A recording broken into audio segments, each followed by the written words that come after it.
بسم اللہ الرحمن الرحیم اللہم صل علی محمد وآل محمد۔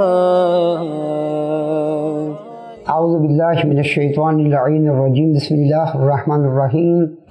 الحمد لآخرہ والصلاة علی اہلہا۔ اما بعد فقد قال اللہ الحکیم فی کتاب بسم اللہ الرحمن الرحیم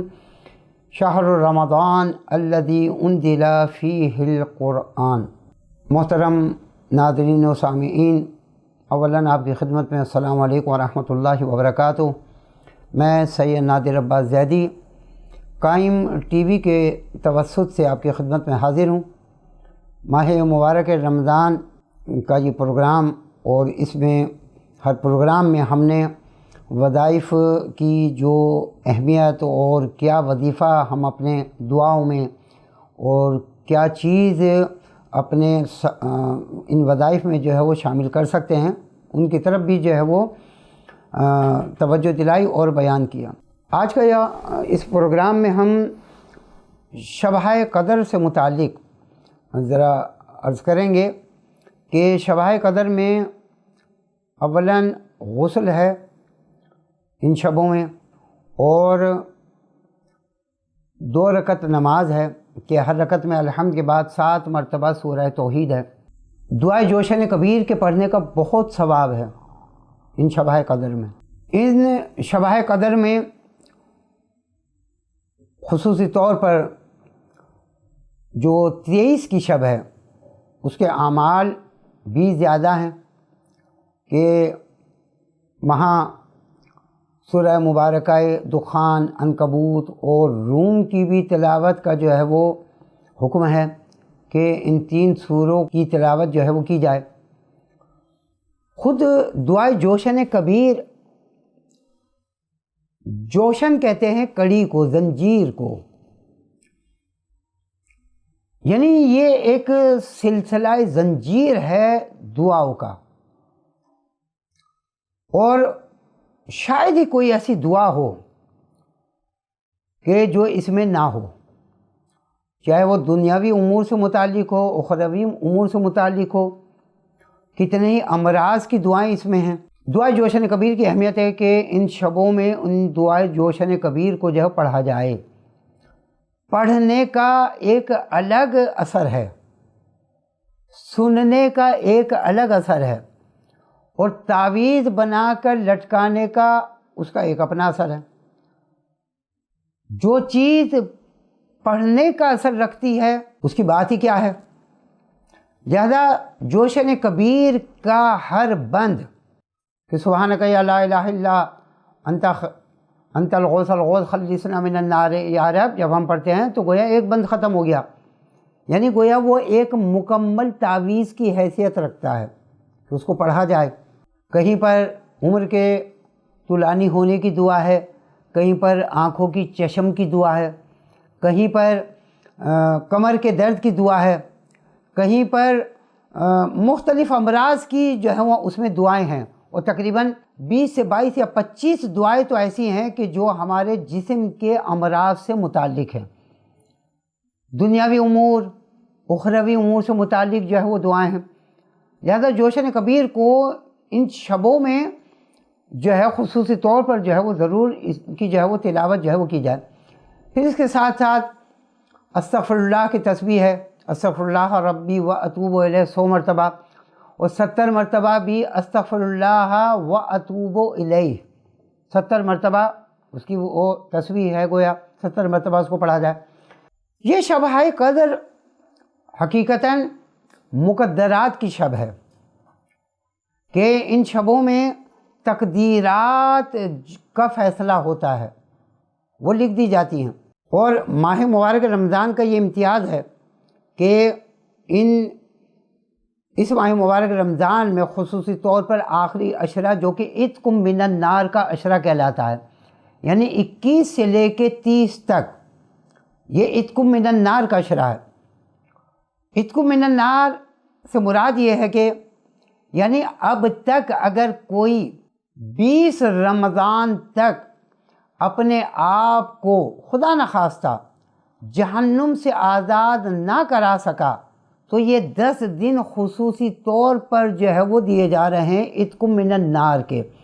کہ جہنم سے آزادی کے یہ 10 دن، کہ کون ہے کہ جو ان شبوں میں بارگاہ رب العزت میں ہاتھوں کو بلند کرے، کون ہے کہ جو ان شبوں میں دعائے جوشن کبیر کو پڑھے، کون ہے کہ جو ان شبوں میں دعائے ابو حمزہ سمالی کو پڑھے، کون ہے کہ جو ان شبوں میں دعائے کمیل کو پڑھے۔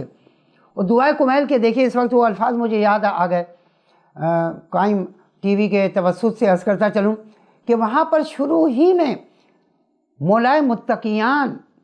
یہ دعا کیسی دعا ہے؟ یہ دعا دعائے خضر ہے، یہ حضرت خضر علیہ السلام کی دعا ہے، اور مولائے کائنات نے اس دعا کو حالت سجدے میں پڑھ رہے تھے کہ حضرت کمیل نے جب اس دعا کو سنا تو مولائے کائنات سے فرمایا کہ یا علی یہ کون سی دعا تھی؟ امام نے فرمائی یہ دعائے خضر تھی۔ تو مولائے کائنات نے اس دعا کو کمیل کو کیونکہ تعلیم فرمائی، لہذا یہ دعا حضرت کمیل ابن زیاد کے نام سے مشہور ہو گئی، دعائے کمیل۔ اس کے دیکھیے وہ کلمات آپ انشاءاللہ العزیز پڑھتے رہتے ہیں، تلاوت کرتے رہتے ہیں، سنتے رہتے ہیں کہ اللہم اغفر لی الذنوب التی تغیر النعم، کہ پروردگار میرے ان گناہوں کو بخش دے کہ جو نعمتوں کے رنگ کو تبدیل کر دیتے ہیں۔ ہو سکتا ہے نامعلوم کتنی نعمتیں ہمارے لیے نقمت کا باعث بن جائیں، عذاب کا باعث بن جائیں، نعمتیں رک جاتی ہیں۔ اللہم اغفر لی الذنوب التی تحبس الدعا، دعائے قبولیت سے رک جاتی ہیں۔ اللہم اغفر لی الذنوب التی تنزل البلاء، پروردگارہ میرے ان گناہوں کو بخش دے کہ جو بلاؤں کے نزول کا باعث بنتے ہیں، سبب بنتے ہیں۔ یعنی اس کا مطلب یہ ہوا کہ گناہوں کے وسیلے سے بلائیں نازل ہوتی ہیں۔ معاشرے میں ایک بہت سیدھا سادہ حساب ہے، کہیں پر بھی انسان کو کوئی نقصان ہوتا ہے، چاہے رزق کی تنگی ہو گئی، بہت آسان ہے معاشرے میں کسی کو بلیم لگا دیا جاتا ہے اور کہہ دیا جاتا ہے کہ جناب ہمارے فلاں رشتہ دار جو ہیں انہوں نے کوئی تعویذ گنڈا کرا دیا ہوگا، انہوں نے کوئی کیلیں ٹھکوا دی ہوں گی، انہوں نے کوئی کالا جادو کروا دیا ہوگا۔ معاشرے میں یہ عام ہے، دوسرے کو بلیم کر دیا جاتا ہے۔ یہ گویا سوء ظن ہے کسی کے بارے میں، کہ یہ سوچا جائے کہ جناب کسی نے کیا نہیں، یعنی انسان پہلے اپنے نفس کی طرف توجہ کرے کہ کہیں ایسا تو نہیں ہے کہ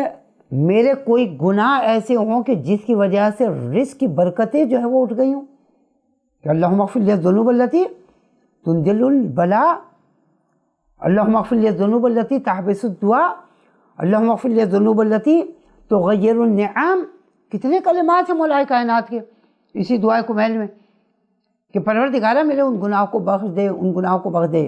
مولائے متقیان معصوم ہیں، وہاں گناہ کا تصور نہیں، لیکن حقیقتاً مولائے کائنات اس دعا کے ذریعے سے ہمیں درس دے رہے ہیں کہ دیکھو اس طریقے سے دعا کرو، یہ سلیقہ دعا کا ہونا چاہیے۔ اور اہل بیت اطہار علیہ الصلوۃ والسلام نے دعاؤں کا سلیقہ جو ہے وہ بیان فرمایا ہے، دعاؤں کا سلیقہ بیان فرمایا کہ پروردگار عالم کی بارگاہ میں کس طریقے سے دعا جو ہے وہ مانگی جائے، کس طریقے سے دعا مانگی جائے، اس کے شرائط ہیں، ان دعاؤں کی شرائط ہیں۔ اس محدود وقت میں ایک چیز کی طرف صرف اشارہ میں کرتا چلوں، دیکھیں انسان دعا کسی بھی زبان میں مانگے بارگاہ رب العزت میں قبول ہو جاتی ہے، لیکن کوشش کرنی چاہیے کہ ہم ان دعاؤں کا سہارا لیں کہ جو معصومین علیہ الصلوۃ والسلام کے لوح مبارک پر جاری ہوئی۔ ہم بعض وقت ایسی دعائیں مانگتے ہیں کہ جو ہمیں دعا نہیں مانگنی چاہیے، بعض وقت دعا مانگتے وقت الفاظ اتنے زیادہ کر دیتے ہیں، لیکن معصومین کی دعاؤں میں الفاظ جچے تلے ہوتے ہیں۔ اور کون سی دعا مانگنی چاہیے وہ معصوم کی دعاؤں میں وہ کلمات ہوتے ہیں۔ مثلا جیسے صبح کی دعا ہے، فجر کی دعا ہے، مختلف دعائیں ہیں تاکیبات نماز میں، انہی دعاؤں میں ایک دعا یہ ہے کہ اللہم صلی علی محمد وعلی محمد ولیکن تصلی علی محمد وعلی محمد وانت جعل النور فی بصری والبصیرۃ فی دینی والیقین فی قلبی والاخلاص فی عملی والسلامۃ فی نفسی والسعۃ فی رزقی والشکر لک ابدا ما ابقیتنی۔ کیا دعا کے الفاظ ہیں کہ صبح کے وقت یہ دعا مانگی جائے، ظہر کے وقت کے دعا اس کے الفاظ، عصر کی دعا کے، مغرب کی تعقیبات کی دعا، عشاء کی دعا، یقیناً آپ کے یہ تمام دعائیں جو ہے وہ وظائف میں شامل ہوں گی۔ لہذا ہم ان دعاؤں کا سہارا لیں کہ جو معصومین علیہ الصلاۃ والسلام کے لبہائے مبارک پر جو ہے یہ دعائیں جو ہیں وہ جاری ہوئی ہیں، ان دعاؤں کا، کہ وہاں پر کوئی بھی جملہ بے معنی نہیں ہوتا، وہاں پر کوئی بھی جملہ ایسا نہیں ہوتا کہ وہ اثر نہ رکھے۔ لیکن جب ہم اپنی زبان میں دعا کرتے ہیں، نامعلوم کتنے الفاظ تو بلا وجہ کے ہوتے ہیں، کتنی ہی دعائیں ایسی ہوتی ہیں کہ جو ہو سکتا ہے ہمیں مانگنی بھی نہیں چاہیے لیکن ہم مانگتے ہیں۔ لیکن معصومین کی دعائیں جو ہے وہ جچی تلی ہوئی ہوتی ہیں، الفاظ جچے تلے ہوئے ہوتے ہیں۔ کیوں؟ اس لیے کہ کلام الامام امام الکلام، امام کا کلام تمام بشر کے کلاموں کا امام ہوا کرتا ہے، لہذا ان کی دعاؤں میں ایک اثر بھی ہوتا ہے۔ اور سب سے بڑی بات یہ ہے کہ پیغمبر صلی اللہ علیہ وسلم کے لوح مبارک پر جو دعائیں جاری ہوئیں، کیا کہنا پھر ان دعاؤں کا کہ ہم انہی الفاظ کو اپنی زبان پر جاری کریں۔ معصومین کے لوح مبارک پر جو دعائیں نازل ہوئیں، کیا بہتر ہے کہ ہم انہی کلمات کو اور انہی دعاؤں کو اپنی زبان پر جاری کریں۔ لہذا کوشش کرنی چاہیے کہ وہ معصورہ دعائیں، وہ منقولہ دعائیں کہ جو اہل بیت اطہار علیہ الصلاۃ والسلام سے جو ہے وہ نازل ہوئیں، یعنی اہل بیت سے ہم تک جو ہے وہ پہنچی ہیں، ان دعاؤں کو جو ہے وہ ہم پڑھیں۔ اس مختصر سے وقت میں ایک وظیفے کی طرف جو ہے وہ آپ کے میں توجہ جو ہے وہ دلاتا چلوں کہ اکثر نظر جو ہے وہ لگ جاتی ہے، اور نظر کا لگنا یہ اپنی جگہ پر طے ہے، کہ جس کے بارے میں کہا جاتا ہے کہ نظر پتھر کو بھی توڑ دیتی ہے۔ نظر کے لیے سورہ مبارکہ قلم، سورہ مبارکہ قلم، اور خصوصی طور پر سورہ مبارکہ قلم کی وہ آیت کہ جس میں پروردگار عالم کی طرف سے یہ ارشاد ہوا ہے وَلِيُزْلِقُونَكَ، اور آخر کی وہ آیت، یعنی پوری سورہ مبارکہ قلم ہی چھوٹی سی مختصر سی ہے، اس کی تلاوت جو ہے وہ کر لی جائے اور اس کو جو ہے وہ دم کیا جائے تو وہ نظر بد کے لیے بہترین سورہ ہے، سورہ مبارکہ قلم، اس کو جو ہے پڑھا جائے۔ ویسے ایک بات میں عرض کر دوں اس وقت قائم ٹی وی کے توسط سے، کہ فرض ہے اگر ہمیں یہ پتہ ہی نہ ہو کہ کون سی سورہ کی خاصیت کیا ہے، مثلا جیسے سورہ مبارکہ قلم کی وہ آیت یا سورہ قلم دیگر اور فوائد کے لیے بھی ہے یا نظر بد کے لیے، تو روایت ہے کہ اگر آپ قرآن مجید کے کسی بھی سورے کو اپنے اس نیت کے ساتھ پڑھیں تو وہی سورہ آپ کی اسی نیت کے تحت جو ہے وہ اثر انداز ہوگا۔ مثلا اگر آپ کو پتہ نہیں ہے کہ روزی اور رزق کے بارے میں کون سی آیت ہے یا کون سا سورہ ہے، تو قرآن مجید کے 114 سوروں میں سے کسی بھی سورے کی آپ تلاوت فرما لیجئے، نیت یہی ہو۔ مثلا فرض ہے کہ آپ سورہ مبارکہ ملک کی ہی تلاوت فرما لیجئے، ٹھیک ہے کہ سورہ ملک کی تلاوت جو ہے وہ عذاب قبر اور فشار قبر اور اخروی امور سے متعلق ہے زیادہ تر، لیکن اگر سورہ ملک کو بھی آپ روزی اور رزق کی وسعت کے لیے پڑھ رہے ہیں تو یہ سورہ ملک بھی روزی کی وسعت کے لیے بہت ہی مجرب ہوگا۔ اس لیے کہ روایت ہے کہ جس نیت سے بھی آپ پڑھیں گے اسی نیت سے جو ہے وہ کیا ہے، وہ سورہ جو ہے وہ اثر جو ہے وہ کرے گا۔ پروردگار عالم محمد و آل محمد کے طفیل، اس ماہ مبارک رمضان کی عظمتوں کا واسطہ ہے تجھے کہ جو تیرا مہینہ ہے ماہ مبارک رمضان، اور بہت ہی بابرکت مہینہ ہے، بہت ہی پرمعنی اور روحانیت جو اس میں اس ماہ مبارک رمضان میں دیکھی جاتی ہے، یقیناً آپ بھی اس کو محسوس کرتے ہوں گے کہ ایک خاص روحانیت جو ہے ماہ مبارک رمضان میں جو ہے وہ دیکھی جاتی ہے۔ پروردگار عالم ہماری تمام عبادات، دعاؤں کو، مناجات کو، تسبیح اذکار کو، شب قدر کے تمام اعمال کو اپنی بارگاہ میں شرف قبولیت عطا فرمائیں۔ بندہ ناچیز کو بھی اور قائم ٹی وی کے تمام خدمت گزاروں کو بھی اپنی دعاؤں میں، اپنی مناجات میں جو ہے وہ ضرور یاد رکھیے گا۔ السلام علیکم ورحمۃ اللہ وبرکاتہ۔ اللهم صل على محمد وآل محمد اللهم رب النور العظيم ورب الكرسي الرفيع